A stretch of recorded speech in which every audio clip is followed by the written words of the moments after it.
Oi pessoal, bem-vindos à semana 1 do nosso PET volume 2. Nós vamos estudar matéria e suas propriedades. Então nós vamos começar vendo algumas características dos estados físicos. Então nós vamos estudar estado sólido, líquido e gasoso. Cada um deles vão ter características, tá? O sólido, ele tem volume fixo, né? Então quando você tem, por exemplo, o cubo de gelo, ele vai ter aquele volume ali, independente do material que você colocar aquele gelo já depois no seu estado, né?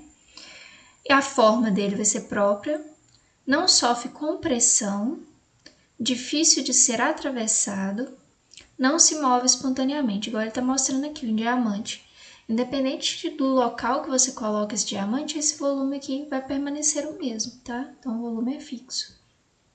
O líquido vai adquirir a forma do recipiente que contém. Então, se você pegar um copo quadrado, o líquido vai assumir aquela forma ali.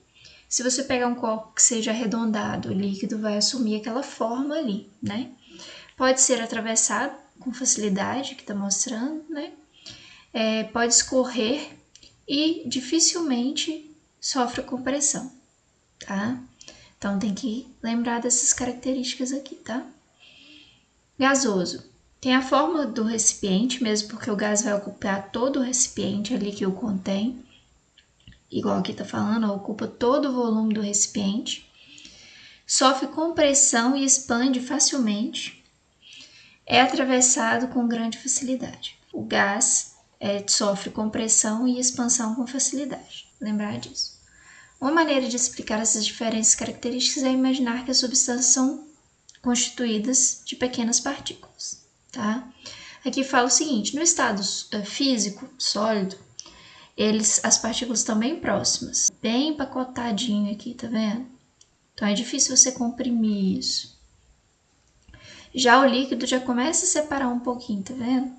Agora o gás, eles vão estar o mais distante possível, vai ocupar todo aquele volume lá, então tá uma desorganização muito maior. Então o que tá falando aqui? Tá falando sobre as mudanças de estado físico. De sólido para líquido, fusão. De líquido para gasoso, evaporação. De gasoso para líquido, condensação. De líquido para sólido, solidificação. E quando passa do estado sólido direto para o gasoso, que é o exemplo daquela naftalina, né, que coloca nos guarda-roupas, aí a gente chama de sublimação. Ponto de fusão é uma temperatura que passa pela fusão, durante o aquecimento ou solidificação se for resfriamento. E ponto de ebulição é a temperatura em que ocorre a ebulição durante o aquecimento ou condensação durante o resfriamento, tá? Então, lembrar bem disso.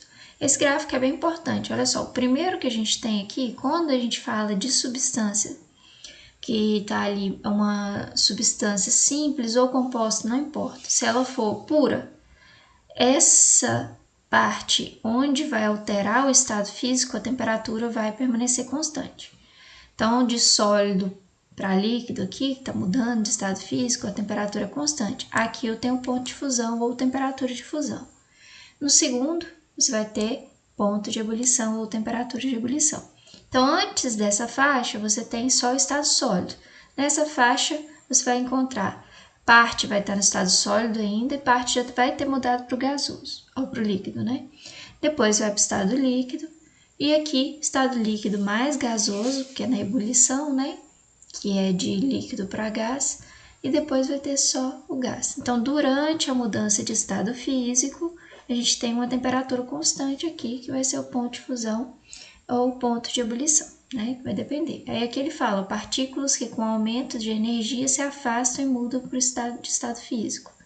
Partículas mais afastadas com maiores vibrações e movimento. Então aqui, ó, no gás, aí que vai ficar afastada mesmo, né? Bem mais isolada. Aqui tem umas aulas sugeridas, tá? Quero que vocês assistam, mas eu vou mandar também ele no grupo, junto com essa aula aqui. A questão 1, ele fala que durante cerca de que ele fala o seguinte: o gráfico abaixo representa a variação de temperatura observada ao se aquecer uma substância A durante cerca de 80 minutos. Então, tem esse aquecimento. Então, a gente vai ver aqui. Isso aqui é multiplicado por 10, tá? Que é 20 minutos, 40 minutos, 60 minutos, 80 minutos. Então, vai até, 80 minutos. Então, aqui é parecido com o que a gente viu lá em cima. Vai passar por uma mudança de estado físico. Qual que é o primeiro que eu contei para vocês lá em cima? Depois mudou de estado físico, aqui começa a mudar de estado de novo, e aqui já mudou completamente de estado. Né? Então, lembrar disso.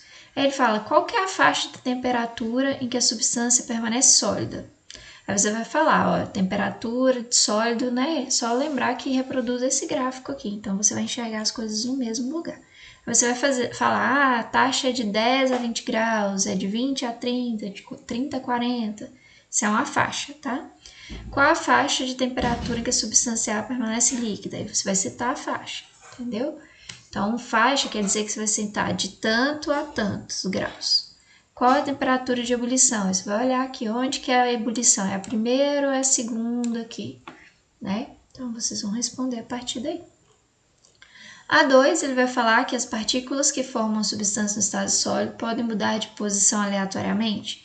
Então, pelo que a gente viu lá, é fácil mudar de posição quando está no estado sólido. As partículas que formam a substância do líquido estão agrupadas e organizadas no retículo cristalino. Então, olha lá se é isso que você consegue enxergar. No estado gasoso, as partículas encontram-se completamente afastadas umas das outras e em movimento desordenado. Aí você tem que consultar lá tudo que a gente já citou, né? Um litro de água líquida não sofre alteração de volume ao ser despejado em um recipiente de 5 litros, nas mesmas condições de temperatura e pressão. Então, você tem 1 litro. Vai deixar de ser 1 litro que você está transferindo ele para um local maior, né? 3. Qual dos seguintes estados é mais desordenado? Então, o gás, o líquido, o sólido, o líquido próximo ao ponto de congelamento, o sólido quando está sublimando. Então, qual que eu citei lá que é o mais desordenado? Com base nas curvas de aquecimento, tente explicar por que o leite em leiteiras, com sistema banho-maria, aquelas que assoviam quando aquecidas, o leite não derrama. Então, você vai explicar aqui a partir do que a gente está vendo sobre temperatura de ebulição, né? Então, vocês vão tentar consultar essa questão aqui, mas tem a ver com a questão das temperaturas. O ponto de fusão do ouro é 1064 graus Celsius e o do rubi 2054. Após o incêndio, foram encontrados os restos de anel feito de ouro e rubi. O ouro estava deformado, pois derreteu durante o incêndio, mas o rubi se mantinha seu formato original. Olha só, ele foi capaz de derreter o ouro. Então, a temperatura dele, que foi atingida ali no incêndio, é qual? Tem que ser menor que 1064 ou maior que 1064? E ela é menor do que 2054, não é? Porque se o rubi não passou do estado sólido para líquido, é porque essa temperatura aqui do ponto de fusão não foi atingida, né? Então, vocês vão explicar a partir do que a gente estudou lá. Lembrando que, se você atinge a temperatura de fusão, ele começa a passar do estado sólido para líquido, certo? Agora, se não atingir, ele vai continuar lá no estado sólido. Pensem a partir disso. Qualquer dúvida podem perguntar.